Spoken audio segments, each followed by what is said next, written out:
जब मनुष्य की जो सुंदरता है वो क्षणस्थायी है, लेकिन मनुष्य में यौवन में भटक जाता है। इसीलिए शंकर भगवत पाद जी बोलते हैं, बालस्तावत क्रीडासक्तः, तरुणस्तावत तरुणी रक्तः, वृद्धस्तावत चिंतामग्नः, परे ब्रह्मणि कोपि न लग्नः, भज गोविंदम भज गोविंदम गोविंदम भज मूढ़मते। तो इसी प्रकार जब नारद जी वहां पहुंचे तो सब देखने लगे। तो जब विश्वमोहिनी माला लेकर के निकली तो वहां देखते हैं तो नारद जी पूछे हैं कि अपने गले को आगे करके तो मुझे ही माला डालेगी। अपने गले को आगे करके देखते हैं तो वो दोनों रुद्रगण हंसने लगी, ये बंदर ऐसा क्यों कर रहा है? ये अपने को सुंदर समझते हैं और आगे अपने गले करते हैं कि वो तो लड़की भयानक होकर के डर गई, ये ऐसा बड़ा अकराल विकराल शरीर वाला ये बंदर कहां से हमारे राज्य में पहुंच गया। और इस राजकुमार के पंक्ति में बैठा करके वापस गई। जब जा रही थी तो वहां भगवान जो राजकुमार के रूप में आए थे उसके गले में वो माला डाल दी। डालने पर तो सब तो ताली बजाने लगे। तो तब दोनों रुद्रगण उसके पास आ गए।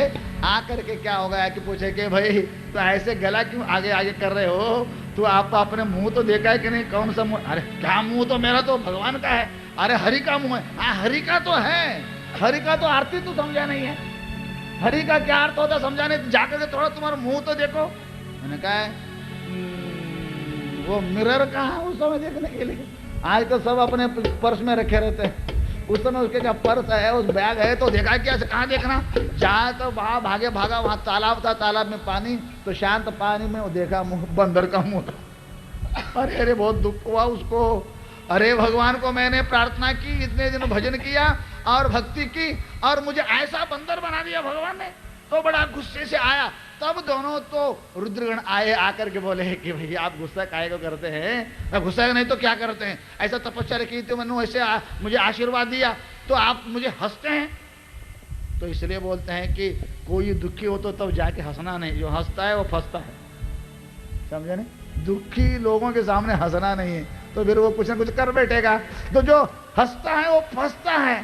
जब उनके सामने हंसने लगे तो बड़ा क्रुद्ध होकर के बोले, तुम तो दोनों हंस रहे हैं तो तुम आगे जन्म में राक्षस हो जाना।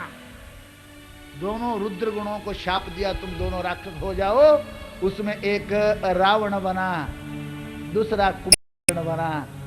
वही दोनों राक्षस राम और कुंभकर्ण के रूप में जो अवतरित हो गए रुद्रगण दोनों।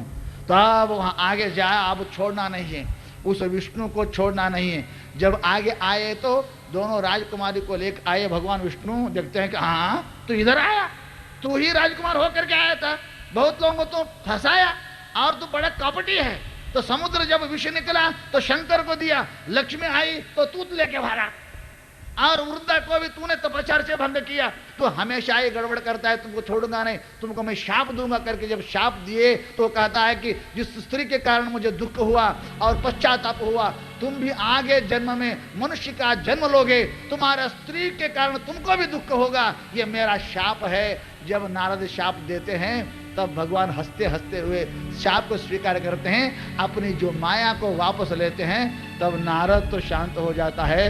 विष्णु भगवान को देख करके बोलते हैं, भगवान कृपा करो, क्षमा करो मेरे ऊपर, मैं तो ऐसे आशावादी हो गया था और तुम्हारी माया से मैं चक्कर में, उस चक्कर में आया था, आकर के ऐसी गति हुई। मैंने जो शाप दिया, क्षमा करो परमात्मा बोल करके तो परमात्मा को क्षमा मांगने लगे। तो भगवान बोले चलो भाई, जब भक्त जो सुख भी देता है तो उसको भी हम सहन से प्रेम से तो लेते हैं, पूजा भी लेते हैं, और जब वो गाली देता है गाली को भी लेते हैं, दोनों स्वीकार्य हैं। बहुत लोग पूजा करते हैं, मंदिर बनाते हैं, तो उनको भी हम खाना देते हैं। जो मंदिर गिराते हैं उसको भी खाना देते हैं। चलो दोनों चाले, भगवान तो सबको खाना देते हैं ना। किसी को साहूकार बना के खाना देते हैं, किसी को चोर बना के खाना देते हैं। तो भगवान की ये सब लीला है। जिसको किस तरह से उसकी पालना करना भगवान जानते हैं। तो चलो भाई, तो आप जो शाप दिए शाप को स्वीकार करेंगे। नारद बोलते हैं अब जो कपिल रूप हैं, यही कपिल रूप ही तुम्हारे सहायता के लिए, तो ये कपिल रूप लेकर के मैं आ जाऊंगा। वह नारद हनुमान बन जाते हैं। भगवान तो वो राम रूप में अवतार लेते हैं। वो दोनों रुद्रगण जो रावण और कुंभकर्ण के रूप में अवतार लेते हैं। इसलिए हे गिरजा, तो नारद क्यों शाप दिया विष्णु भगवान को, ये कथा है।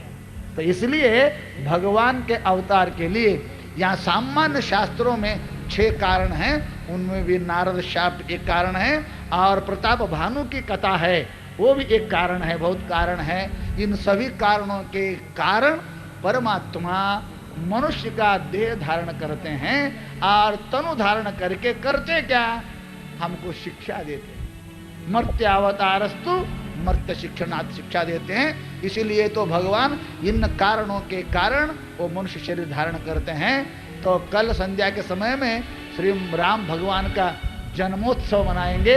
राम भगवान तो जन्म धारण करते हैं, तो इसीलिए आप अभी कथा समाप्त हो रही है, थोड़ा भजन करके हम कथा समाप्त करेंगे। थोड़ा आप भजन करिए ताली बजाते हुए।